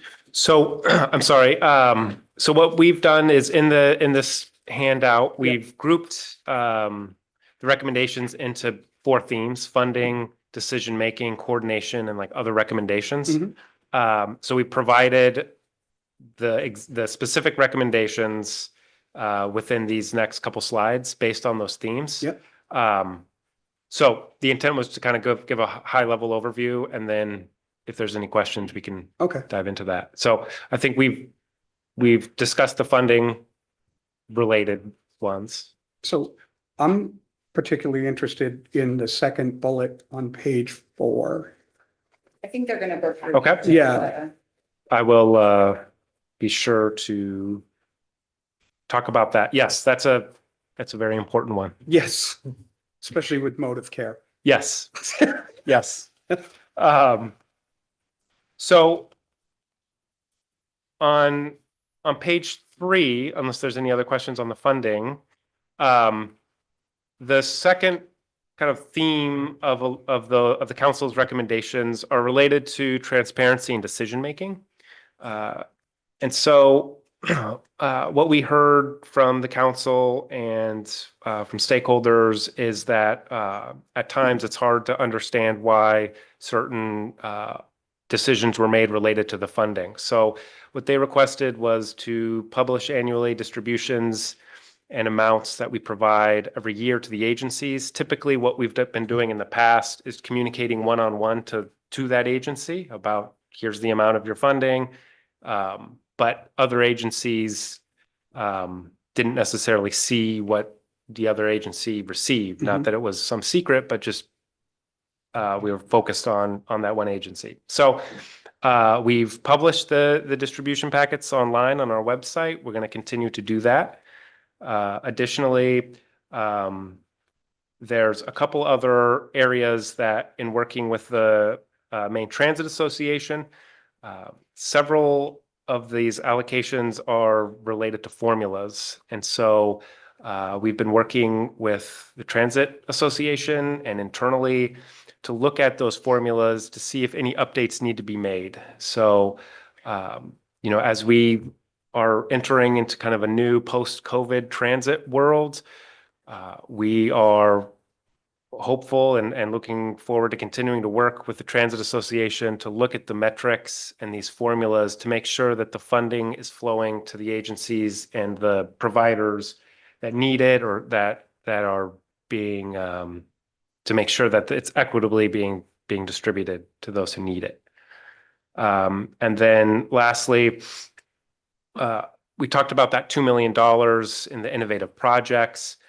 The council had recommended we post that online for the scoring criteria and the awards. Again, the first year we just communicated with the award winners. So we've posted that. We will continue to post that as we move forward. So moving on to, sorry. Representative Yep. Bishop. Thank you. Can you tell me how old those formulas are or a little bit more about that platform? Does it involve math? Yeah. There is math involved. Yeah. Yep. So those formulas are fairly old. I'd say 10, Yeah, probably a decade or so. about a decade old. Where the challenge is post-COVID, things obviously have changed. So that's hence the impetus to look at that. I think the other thing too, as we look at not only the formulas, but also performance measures and how we look at our transit system, are metrics like ridership, revenue hours, service hours, are those the measures we should be looking at in a rural state like this? And so that's what we are engaging with them on. Yeah. So what is the basis of the formulas? Is that a federal formula or is that something that DOT came up with? Yeah, it's a little bit of both. Okay. But I think there's opportunities for us to update at least on the portions that the state is allowed to sub-allocate. Yep. A lot of it historically was driven off of like lane miles and geographic area, really kind of focusing on the outputs of ridership and your service Right. expenses, essentially. Thanks. So on page 4, the last kind of large theme is improving coordination. And to this point, a lot of focus was on mobility management approach and just the kind of fractured system that we have in the state of Maine, given our size and the number of transit providers. And I think with that, I'm going to pass it over to Ryan to talk a little bit more about the status of LD 1451 and how that is playing into this recommendation that covers several of the council's requests. Thanks, Will. So yeah, LD 1451 became law in June 25. Maine DOT is at the table. There's a lot of good stakeholders participating in this working group. As Will touched on, one of the challenges for public transportation in the state is the lack of coordination among the different programs that provide service at the federal level as well. So there are federal efforts going on around this very challenge.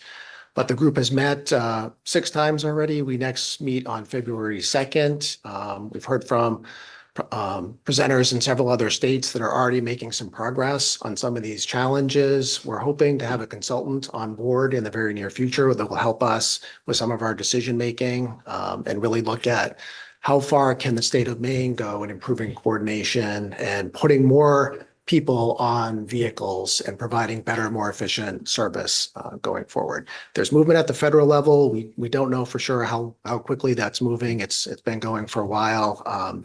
So we're tracking that, but we also want to see, what can we do realistically? Some other states are making inroads. There are reasons why not all 50 states are doing this.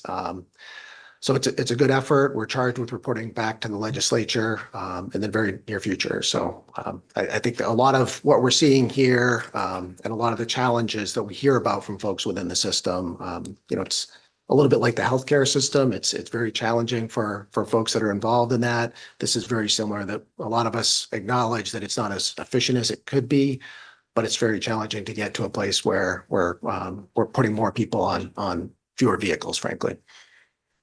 And is there a report back on 1451 this session? It is this session, Okay, yes. thank Yep. you. But we might need to talk to Megan a little bit about a possible extension. It's due early February and we're just getting the consultant on board. So I think we'll look to extend that by some amount of time. Okay, we'll look forward to it. Thank you. February 7th? No, joking. So I do want to address the HHS. How is that going? Have they been at the table? They're at the table. Yep. We've had conversations with the HHS, with some of the other state agencies before. The LD sort of gives us more authority and responsibility to bring that group of stakeholders together and continue the conversation. I don't want to get too far ahead of ourselves because there's a lot more work to do in education to do for the working group to come up with some recommendations, but DHHS is at the table and we've had a lot of conversations around the brokerage and cost sharing allocations and several other things, but we're not to the point of recommendations yet. Okay. Thanks.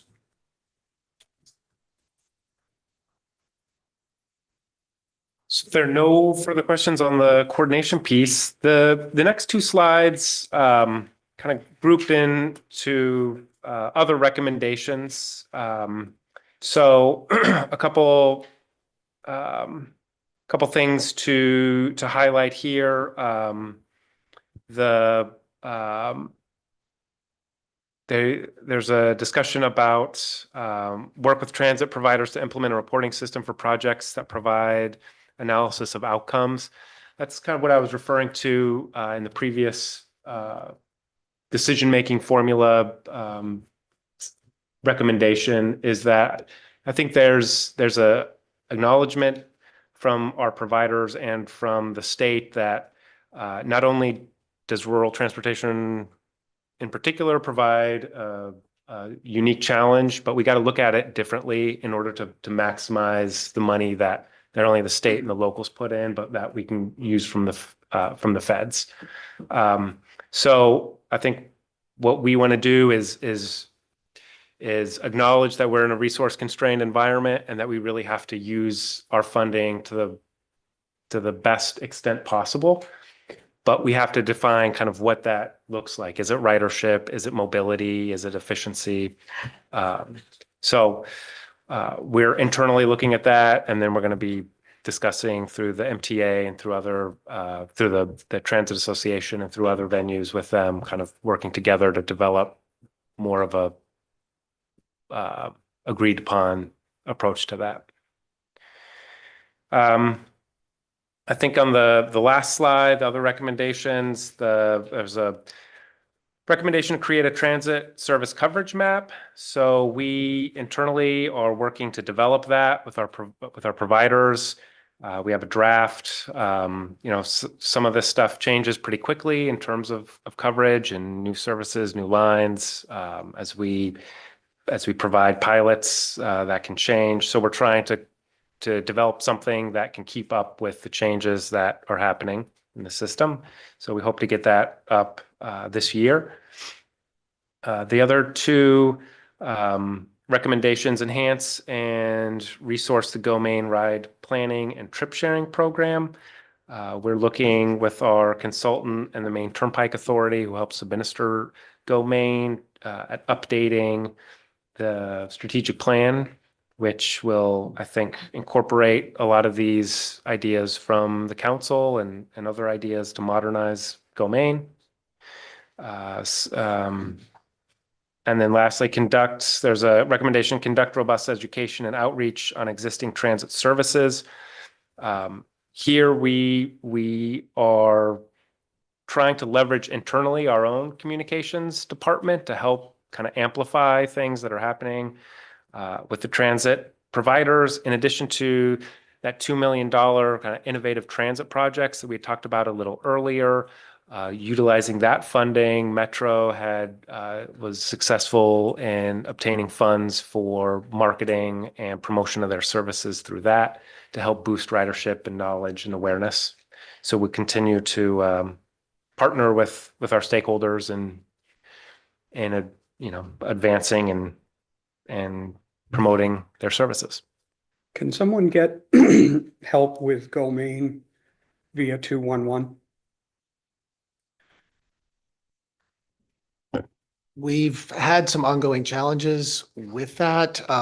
Currently, I believe they should know about the program and should be able to refer anyone inquiring about the program. Yep. It doesn't always work perfectly, but we Yeah, know nothing 211 does, is a general resource. Yeah, we have that, and I just really always want to ensure that it's being utilized to its best, fullest extent. Are there available outcome measures for Go Main to see, as we increase funding? I know it probably doesn't feel significant this year, but as, making sure that, I guess, is the department assessing, like, is this a valuable resource to continue investing in, and like what its growth is and how successful it is? Is that something the committee could see? Yep, absolutely. Yep, we do track that along with our consultant AECOM and the Maine Turnpike Authority. We track several metrics on a monthly basis. So some of those are participating members in Go Main, new members. There are some environmental metrics about emissions reductions, trips deferred, single occupancy vehicle trips that are otherwise not happening because someone's finding another alternative. So we do track those metrics regularly. Okay. And certainly share those with the committee. Great, thank you. And then one piece that is just kind of worth mentioning too is AECOM is set up to field customer service calls on this. They do quite a bit of what you might call mobility management. It's statewide, so they don't always know the resources down to the local and regional level, but they're the inquiries and the metrics. People are successfully finding other modes of travel, but some of it is just linking folks to resources too that they may not be aware of. So with that, that's our update, and happy to continue to answer questions or. Yeah, any other questions from committee members? Thank you very much. Great, thank you. Thanks so much.